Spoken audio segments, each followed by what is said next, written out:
नमस्कार दोस्तों, Saharanpur GS hub में आप सभी का बहुत बहुत स्वागत है। मैं आज आपके सामने इतिहास के मध्यकालीन भारत के भाग के एक वीडियो की जो श्रृंखला चली हुई है उसकी नेक्स्ट वीडियो लेकर आज आपके सामने आया हूं। जैसे आपको पता ही है, मध्यकालीन भारत में दिल्ली सल्तनत के अंतर्गत तुगलक वंश को पढ़ रहे हैं, जिसमें हमने इससे पिछली क्लास में मोहम्मद बिन तुगलक को पूरा कर लिया था। तो आज का जो हमारा टॉपिक है वो है फिरोज शाह तुगलक। फिरोज शाह तुगलक का जो शासनकाल रहा है 1351 से 1388 के बीच में रहा है, क्योंकि जहाँ पे मोहम्मद बिन तुगलक का 1351 में शासन समाप्त हुआ, उसके बाद अगला शासक दिल्ली सल्तनत का कौन हुआ? फिरोज शाह तुगलक हुआ, जो कि 1351 से 1388 तक चला है। तो हम शुरुआत करते हैं फिरोज शाह तुगलक, जिसे हम शॉर्ट में FST कहेंगे। F यानी कि फिरोज, S यानी कि शाह और T यानी कि तुगलक, क्योंकि इतना बड़ा नाम लिखते हुए हमें ज़्यादा टाइम वेस्ट ना हो और प्रॉब्लम ना हो, इसलिए हम इसको शॉर्ट में FST लेके चलेंगे। जैसे हमने मोहम्मद बिन तुगलक को MBT बोला था, ठीक है। तो पहले इसके थोड़े से सामान्य परिचय की बात कर लेते हैं हम, किसके? फिरोज शाह तुगलक के, ठीक है। इसका जो वास्तविक नाम था, रियल नेम, इसका नाम था कमालुद्दीन फिरोज, यानी कि राजा बनने से पहले फिरोज शाह तुगलक का वास्तविक नाम कमालुद्दीन फिरोज था। जैसे ये राजा बना था, इसने अपना नाम फिरोज शाह तुगलक किया, क्योंकि जैसे ये राजा बनते थे अपना भारी भरकम नाम रखते थे, जैसे कि जिस नाम में वजन हो। अब नॉर्मल सोच लो कमालुद्दीन कि राजा कमालुद्दीन, सुन के हंसी सी आती है, तो इसलिए ये ऐसा प्रभावशाली बड़ा सा नाम रखते थे जिससे प्रजा में थोड़ा सा एक रोब उत्पन्न हो कि हाँ भाई ये राजा हैं, ठीक है। तो कमालुद्दीन फिरोज, इसका क्या नाम था वास्तविक नाम? कमालुद्दीन फिरोज। जैसे कि मोहम्मद बिन तुगलक का वास्तविक नाम क्या था? जूना खान, ठीक है। ये जो था कमालुद्दीन फिरोज या FST, गयासुद्दीन तुगलक के भाई रज्जब का पुत्र था। यानी कि गयासुद्दीन तुगलक जो तुगलक वंश का संस्थापक था, मोहम्मद बिन तुगलक का जो पिता था, उसके भाई रज्जब का पुत्र था ये। यानी कि फिरोज शाह तुगलक ना तो MBT का पुत्र था, ना डायरेक्ट गयासुद्दीन तुगलक का पुत्र था। ये किसका पुत्र था? गयासुद्दीन तुगलक के भी भाई रज्जब का पुत्र। इसकी माता जो थी, अबोहर एक जगह है, अबोहर की हिंदू राजपूत महिला थी, जिसका नाम कहीं पे नैला मिलता है, कहीं पे जैला, कहीं पे लैला, मतलब तीनों में से कोई भी नाम होगा तो इसका मतलब होगा वो फिरोज शाह तुगलक की माता के बारे में बात कर रहा है। कुछ क्वेश्चन पेपर में नैला नाम मिला है, कुछ में जैला और कुछ में लैला, इसलिए मैंने तीनों नाम यहाँ पे लिख दिए हैं कि कोई कन्फ्यूजन ना हो। तो एक तरह से टेक्निकली क्या हुआ, ये जो ये रज्जब है, रज्जब किसका भाई था? गयासुद्दीन तुगलक का। तो रज्जब का लड़का कौन था? FST। तो एक तरह से अब क्या बात निकल के आती है, MBT जो है और FST आपस में चचेरे भाई थे, मतलब चाचा ताऊ जी के लड़के थे। तो यानी कि FST जो है MBT का चचेरा भाई था, कोई सगा भाई या इसका पुत्र नहीं था, मतलब ये दोनों भाई भाई थे पर चचेरे भाई थे, ठीक है, कजिन्स थे, ठीक है। ये यहाँ पे बात क्लियर हो जाती है। अब इसकी बात करते हैं इसकी ताजपोशी की। ताजपोशी का मतलब शासक कैसे बना, ये बहुत इंपॉर्टेंट फैक्ट है और याद रखने के पॉइंट ऑफ व्यू से बहुत ज़रूरी है। इसका जो ताजपोशी है फिरोज शाह तुगलक की 2 बार हुई थी, ठीक है। कितनी बार? 2 बार। और 2 बार ताजपोशी होने वाला है दिल्ली सल्तनत का पहला सुल्तान था जिसका 2 बार ताजपोशी हुई थी, मतलब इसका 2 बार राजा बनाया गया था। अब पहले इसकी ताजपोशी हुई मार्च 1351 में। जैसे मोहम्मद बिन तुगलक की मृत्यु होती है उसके कुछ समय बाद ही मार्च 1351 में राजा बनता है। इसके राजा बनते ही एक आदमी था, ख्वाजा जहां अहमद अय्याज। क्या नाम था उसका? ख्वाजा जहां अहमद अय्याज। वो विद्रोह कर देता है, वो कहता है कि मैं नहीं मानता कि FST राजा है, वो खुद को राजा बनाना चाहता था, ठीक है।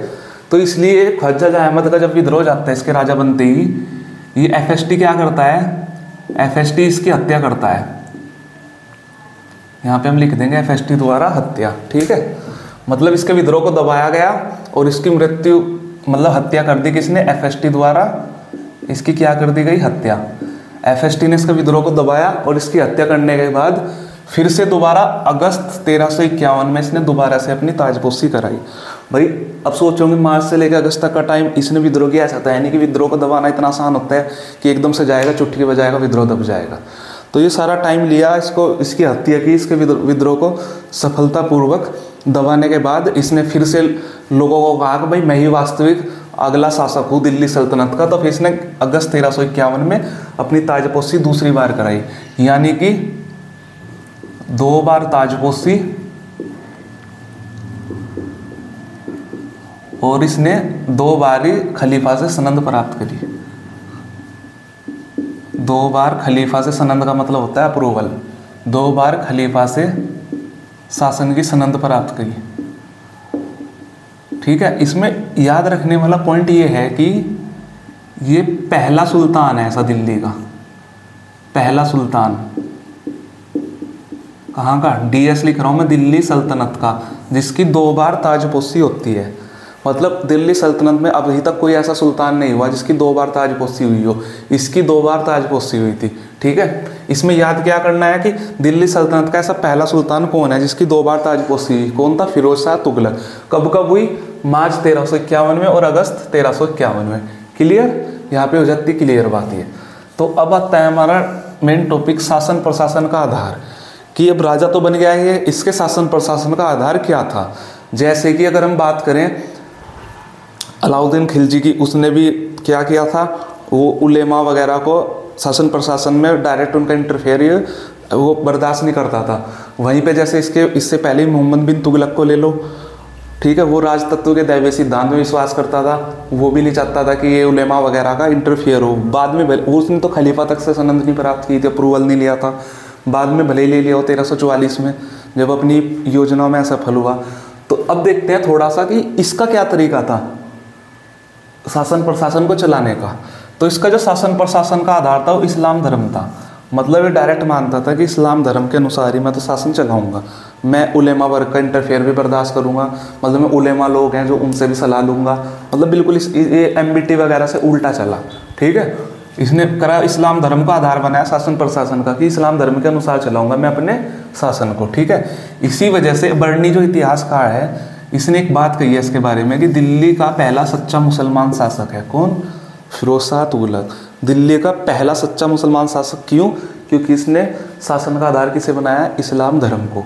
तो ये जो लाइन है ये बहुत इंपॉर्टेंट है आपके लिए कि दिल्ली का पहला सच्चा मुसलमान शासक किसे कहा जाता है? दिल्ली का पहला सच्चा मुसलमान शासक फिरोज शाह तुगलक को कहा जाता है। ठीक है, और ये बात कही किसने है? बर्नी ने कही है। क्यों कही है? क्योंकि इसने शासन प्रशासन का आधार इस्लाम धर्म को मानना है। यहाँ तक बात क्लियर है? ये तो होगा एक पॉइंट। दूसरा पॉइंट शासन प्रशासन का आधार का क्या है? इसने युद्ध विजय के स्थान पर प्रजा की सामाजिक और भौतिक उन्नति पर बल दिया। ये बहुत अच्छा काम था इसका। यानी कि आपको मैंने बताया था इससे पहले कि मोहम्मद बिन तुगलक के समय में दिल्ली सल्तनत का क्षेत्र विस्तार सबसे अधिक था। हालांकि विघटन भी उसी के समय होने लगा था, क्षेत्र विस्तार भी सबसे अधिक था। और क्षेत्र विस्तार होता कैसे है? युद्ध करके, बराबर के राज्य को जीत के। तो इसने क्या किया? इसने कहा कि युद्ध विजय के स्थान पर प्रजा की सामाजिक और भौतिक उन्नति पर बल दिया। यानी कि इसका मानना था कि युद्ध याद के चक्कर में नहीं पड़ना है। युद्ध में क्या होता है? लोग मरते हैं, खामखा की प्रॉब्लम होती है, पैसे की बर्बादी होती है। आपने देखा ही मोहम्मद बिन तुगलक के समय में क्या क्या सब कुछ हुआ था। इसने मानना कि युद्ध वुद्ध को छोड़ दो, अपने पास जितना राज्य है उसी में प्रजा यानी कि लोगों की सामाजिक और भौतिक उन्नति पर काम करूंगा मैं। तो सामाजिक उन्नति का मतलब उनका एक सोशल स्टेटस ऊपर उठे। ठीक है, और भौतिक उन्नति उन्हें जितनी भी भाई रहने के लिए ज़रूरी चीज़ें हैं उनमें बढ़ोतरी हो। मतलब अच्छी शिक्षा मिले, अच्छे भाई हॉस्पिटल मिले, ट्रीटमेंट मिले, मतलब जब बीमार हो जाए तो अच्छे डॉक्टर्स मिले, अच्छी शिक्षा मिले, रहने को पक्के घर मिले। ठीक है, इस तरह की चीज़ों पे इसने जोर दिया। और सामाजिक उन्नति का मतलब लोगों में भेदभाव दूर हो, ऊंची जात नीची जात का भेदभाव खत्म हो, धर्म का भेदभाव खत्म हो। इन चीज़ों की उन्नति पर बल दिया कि युद्ध के चक्कर से अच्छा मेरे पास जितना राज्य है मैं अपने लोगों की इन भलाइयों पे जोड़ दूंगा, जो कि सबसे ज़रूरी है। ठीक है, आप भी बताना, आपके हिसाब से बताओ, अगर आप शासक होंगे या राजा होंगे, ठीक है, तो आप युद्ध करके पड़ोसी राज्यों को जीत के मार काट करना पसंद करोगे, जो जहाँ के आप राजा हो वहाँ के लोगों में सामाजिक उन्नति पर और उनकी भौतिक उन्नति पर जोर देना चाहोगे? ठीक है, तो ये चीज़ मुझे कमेंट करके बताना, अगर आप राजा होंगे तो आप क्या करना चाहोगे। तीसरा पॉइंट इसमें है, इसने लोक कल्याणकारी कार्य किए। लोक कल्याणकारी कार्य का मतलब ये होता है लोगों की भलाई के काम, कि ऐसे काम जिससे लोगों की भलाई हो। ठीक है, एक असली जो राजा होता है उसका काम ही यही होता है कि वो लोगों की भलाई के काम करे, यानी कि अपनी भलाई के काम देख के, कि लोगों को खुशी किस में मिल रही है, लोगों की समस्या क्या है, उन समस्या को दूर किया जाए। जैसे कि अगर कहीं किसी एरिया में स्कूल नहीं है तो वहाँ पे स्कूल बनवाया जाए, जिससे लोग दूर दूर पढ़ाई के बजाय पास में पढ़ लें। कहीं पे हॉस्पिटल नहीं है, वहाँ पे हॉस्पिटल बनवाया जाए ताकि लोगों को इलाज के चक्कर में दूर ना जाना पड़े, भटकना ना पड़े, ठीक है। इसके अलावा सड़कों को अच्छा किया जाए, ऐसी तरह की बहुत सारी चीज़ें होती हैं जिन्हें लोक कल्याणकारी कार्य कहते हैं, वे बहुत सारे किए इसने जनता के प्रति सुल्तान के कर्तव्यों का विस्तार किया, यानी कि जनता के प्रति सुल्तान एक राजा के क्या काम होने चाहिए उन्हें बढ़ाया, कि ये नहीं कि एक दो काम ही किए, जब इतने सारे काम किए तो सुल्तान के जनता के प्रति सुल्तानी कर्तव्य का विस्तार हुआ कि सुल्तान को जनता के लिए क्या क्या काम करना चाहिए, ठीक है। इन सब कामों की वजह से ही एक इतिहासकार है दो, हेनरी इलियट व एल्फिंस्टन, इन्होंने इसके इतने काम को देखते हुए इसे क्या कहा है, सल्तनत युग का अकबर। सल्तनत युग का अकबर का मतलब जब हम मुगल काल पढ़ेंगे, अकबर आता है, आपने सभी ने सुना होगा, अकबर ने बहुत अच्छे, कुछ बुरे भी लेकिन बहुत सारे अच्छे काम किए थे। कुछ बुरे का मतलब मान लो अगर अकबर ने 10 काम किए हैं, 10 कार्य, उसमें से उसने 7 अच्छे किए हैं, 3 बुरे, तो आप इस आधार पे बताओ कि उसे अच्छा मानोगे बुरा मानोगे। भाई ठीक है, बुराई तो सब में होती है, पर उसने 7 अच्छे भी तो काम किए, ज़्यादा तो उसने अच्छे काम किए हैं ना। तो इसी तरह से उसने किए थे मुगल काल में, इसने किए सल्तनत काल में। दिल्ली सल्तनत पढ़ रहे हैं ना, सल्तनत काल का युग का अकबर कहा जाता है, क्योंकि आने वाले टाइम में अकबर ने बहुत सारे काम किए थे जनता की भलाई के लिए, तो इसने भी यहाँ से काम शुरू कर दिया, तो इसलिए कहा जाता है सल्तनत युग का अकबर।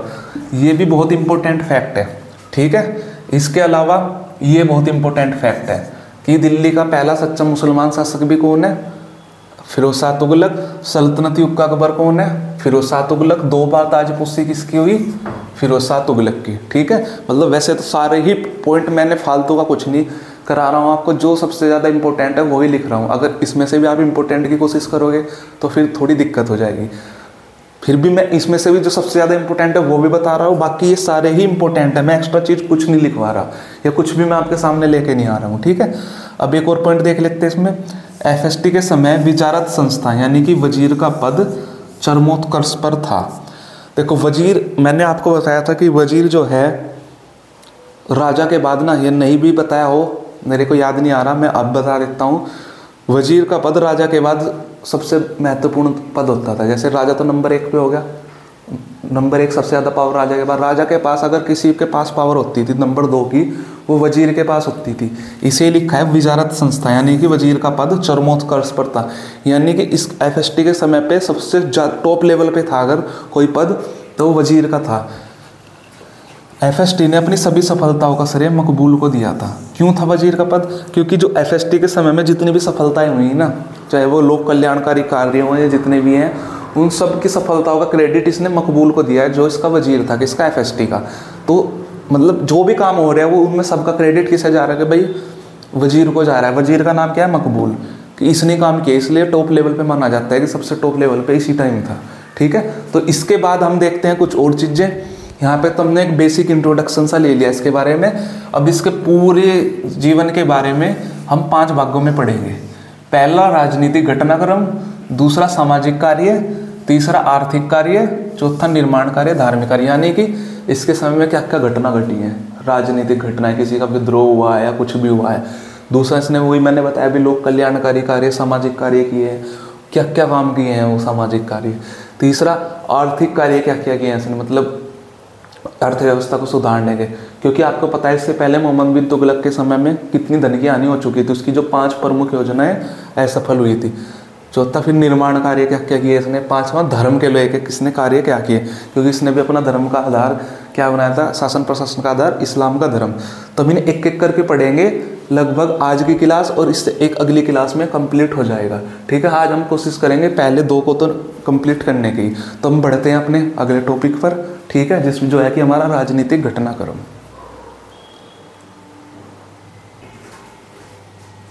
तो करते हैं हम इसके अगले टॉपिक की बात। अब इसमें देखते हैं हम, एक साइड मैंने लिखा है राजनीतिक घटनाएं और दूसरी साइड सामाजिक कार्य। तो एक एक करके हम इसको देख लेते हैं। भाई राजनीतिक घटनाएं में मतलब क्या क्या घटनाएं इसके समय में घटी। पहला है बंगाल के शासक हाजी इलियास के विरुद्ध अभियान। देखो ये वही हाजी इलियास है, आपको पता होगा जब मैंने MBT के समय के जो विद्रोह बताए थे, ठीक है, कि MBT के समय में क्या क्या विद्रोह हुए थे, उस समय मैंने आपको बताया था कि सबसे पहला विद्रोह बंगाल के हाजी इलियास ने किया था, ठीक है। उसने मतलब बंगाल को स्वतंत्र करवा लिया था। तो ये वही हाजी इलियास है, ठीक है।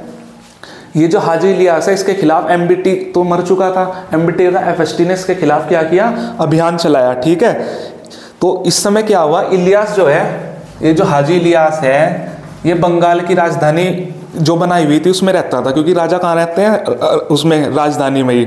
ठीक है, इस समय बंगाल की राजधानी क्या थी, यहाँ पे लिख देता हूँ मैं, राजधानी पंडुआ थी, पंडुआ। तो जैसे ही इसका एफएसटी का अभियान होता है, ये पंडुआ छोड़ के इकदला भाग जाता है, कि वो शहर छोड़ के अगले शहर में भाग जाता है। तो एफएसटी इकदला में ही जाके इसको मारता है, इसकी हत्या करता है और इन दोनों शहरों के नाम बदल देता है। ठीक है, ये क्या करता है, फिर इकदला का नाम तो नया रखा जाता है और पंडुआ का भी नाम नया रखा जाता है। ठीक है, इकदला का नाम रखा जाता है आजादपुर और पंडुआ का फिरोजाबाद। इकदला का नया नाम क्या बनता है, आजादपुर, और भाई पंडुआ का नाम क्या बनता है, फिरोजाबाद। अपने नाम पे रखवाता है फिरोजाबाद।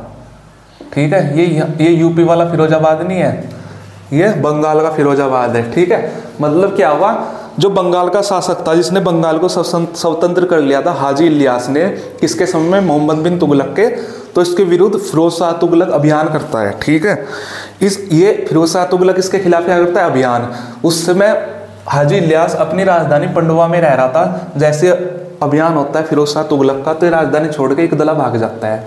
तो एफएसटी इकदला में ही आके इसको मारता है, इसका विद्रोह खत्म करता है और दोनों के नाम बदल देता है। फिर इकदला का नाम लिखता है आजादपुर, क्योंकि भाई आज़ाद कर दिया जैसे। ठीक है, और पंडुआ का नाम फिरोजाबाद। बस ये याद रखना है, फिरोजाबाद उत्तर प्रदेश का जो जनपद है फिरोजाबाद, वो नहीं है, ये बंगाल का फिरोजाबाद है। क्लियर।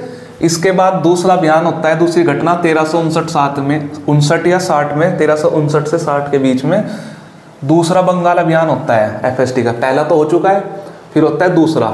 इस अभियान को करने के बाद जब ये वापस दिल्ली लौट रहा था, इसी समय इसने एफएसटी ने अपने भाई एमबीटी की याद में जौनपुर नगर की स्थापना की थी। जौनपुर कहाँ पे है, उत्तर प्रदेश में। ठीक है, तो मतलब जब दूसरा अभियान कर रहा था, वहाँ से वापस लौटते हुए, बिहार से होते हुए, पूर्वी उत्तर प्रदेश को होते हुए जब वापस दिल्ली आ रहा था, तो इसका भाई कौन था, मोहम्मद बिन तुगलक, वही चचेरा भाई, जिसकी याद में इसने जौनपुर नगर बसाया। कि जौनपुर नगर क्यों, क्योंकि एमबीटी मोहम्मद बिन तुगलक का वास्तविक नाम क्या था, जूना खान। तो जूना खान की याद में इसने जौनपुर नगर बसाया और वहीं से जाजनगर, जिसे उड़ीसा कहते हैं, कि पूरी जगन्नाथ मंदिर को लुटा। इधर तो जौनपुर बसाया, उधर आते हुए उड़ीसा को होते हुए आ रहा था। और जाजनगर, उड़ीसा का पुराना नाम क्या है, जाजनगर। यहाँ पे आज भी बहुत प्रसिद्ध पूरी जगन्नाथ का मंदिर है, उसको इसने लूटा। ठीक है, ये पॉइंट भी क्लियर हो गया। अब करते हैं तीसरे की बात। एफएसटी ने हिमाचल प्रदेश में स्थित नगरकोट अभियान किया। ठीक है, मतलब एफएसटी ने हिमाचल प्रदेश में नगरकोट एक जगह है जहाँ पे ज्वालामुखी मंदिर है, माता ज्वाला का। ठीक है, इसका अभियान किया है, यहाँ पे ज्वालामुखी मंदिर को लूटा। ठीक है, क्योंकि इन्हें पता था कि पहले भी मैंने बताया कि मंदिरों से खूब धन संपत्ति इन्हें प्राप्त होती थी।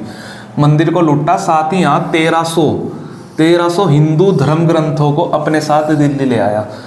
1300 बहुत बड़ी मात्रा में, इसने जलाए नहीं है। ठीक है, बख्तियार खिलजी की तरह ये 1300 हिंदू धर्म ग्रंथों को अपने साथ लाया। फिर जिनमें से कुछ का फारसी में अनुवाद करवाया इसने, कुछ का मतलब जो इसे लगे कि ये अच्छे हैं, मेरे काम के हैं, इनका फारसी में अनुवाद कराया, अपनी भाषा फारसी में। इनकी भाषा क्या थी, फारसी में इसने अनुवाद कराया। क्यों, क्योंकि जो अच्छी चीज़ें हैं उनको ग्रहण कर ले, अपने जीवन में लगाए या समाज में फैलाए। ठीक है, इसमें जो फारसी में अनुवाद करवाया वो दलियाले फिरोज शाही नाम से करवाया गया। क्या, दलियाले फिरोज शाही।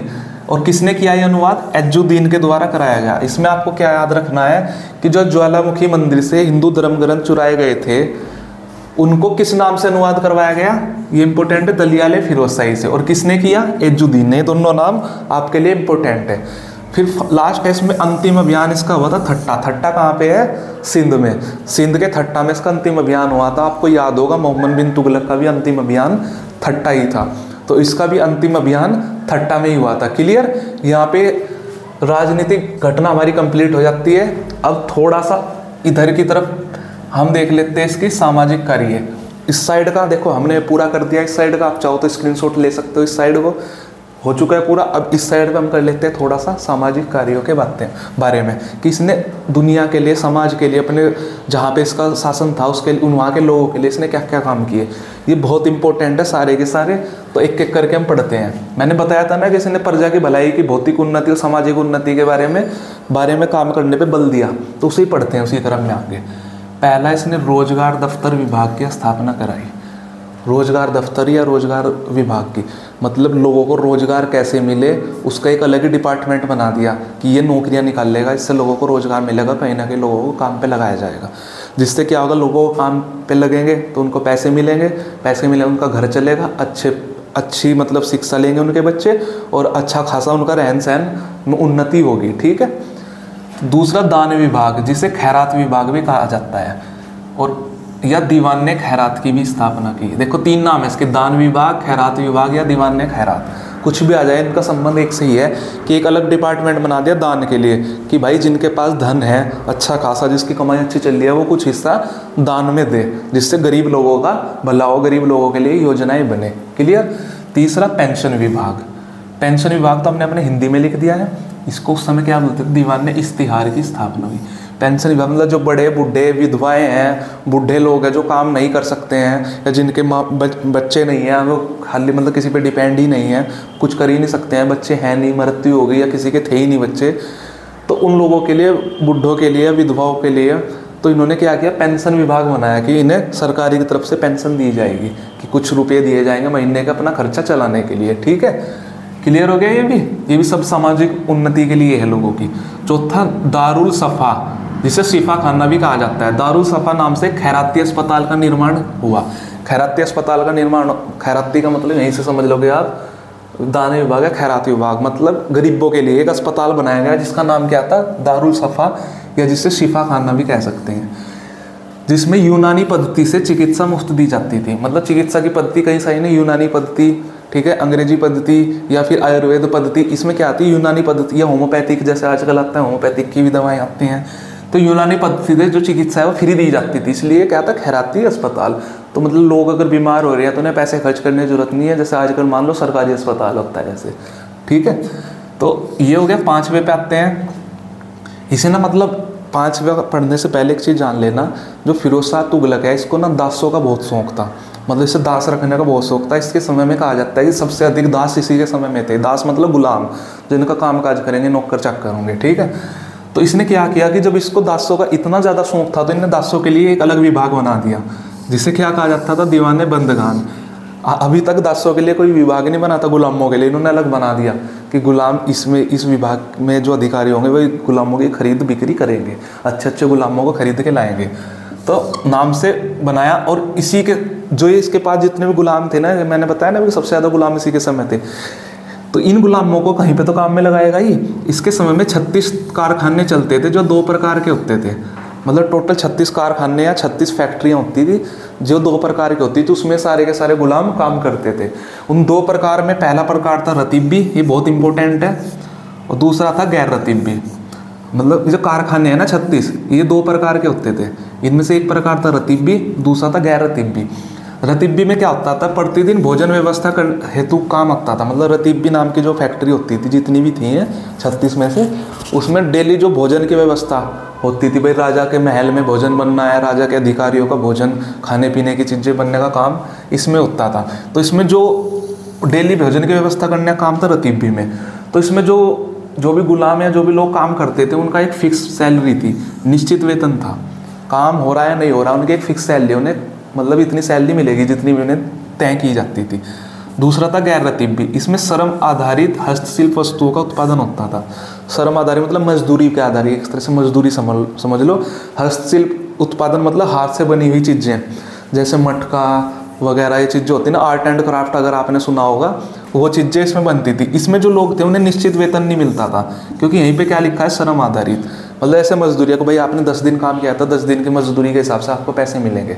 जबकि रतीबी में क्या आता, काम चाहे 30 के 30 दिन हो या चाहे काम 10 ही दिन हो, सैलरी पूरी मिलेगी। इसमें तो जितने दिन काम करोगे उतने दिन सैलरी मिलेगी। क्लियर।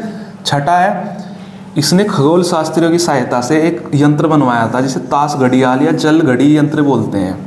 ठीक है। इससे मतलब जल घड़ी यंत्र का मतलब जल में वो घड़ी रखी जाती थी, वो समय वगैरह बता देती थी। ठीक है। तो ये 6 काम थे इसके सामाजिक कार्य, जिसके आधार पर हम कह सकते हैं कि इसने वास्तव में सामाजिक कार्य किए थे लोगों की उन्नति के लिए, क्योंकि रोजगार दफ्तर, दान विभाग, पेंशन विभाग, अस्पताल, दासों के लिए अलग हिसाब बना रखा, खगोल, ये सारी चीज़ें इसने करी थी लोगों के लिए। ठीक है, इससे हम कह सकते हैं कि हाँ, इसने वास्तव में सामाजिक कार्य किए थे। तो आज हमने इसकी राजनीतिक घटनाएं देख ली, हमने देख ली इसके सामाजिक कार्य। अब 3 पॉइंट और बचते हैं इसके, आर्थिक कार्य, धार्मिक कार्य, और एक और तुम्हारा क्या बचता है इसमें, आर्थिक कार्य, धार्मिक कार्य के अलावा निर्माण कार्य, किसने किसकी चीज़ों का निर्माण कराया है। इससे अगली क्लास में वो भी पूरे कर देंगे, मतलब अगली क्लास में 100% तुगलक वंश पूरा का पूरा समाप्त हो जाएगा। तो मुझे उम्मीद है आपको मेरी ये वीडियो अच्छी लगी होगी। ये मैंने एक नया तरीका निकाल लिया है कि पहले ही लिख देना, जिससे आपको नोट्स बनाने में या लिखने में भी कोई प्रॉब्लम ना हो। ठीक है, इससे वीडियो ज़्यादा लेंथी भी नहीं होती है और सारी डिटेल्स हैं जो इम्पोर्टेंट वो भी आप तक पहुंच जाती हैं।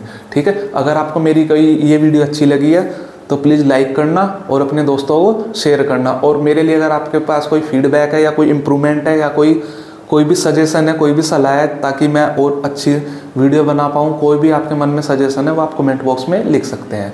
तो मिलते हैं नेक्स्ट क्लास में, तब तक के लिए आप अच्छे से पढ़िए और अपना ध्यान रखिए। Thank you so much.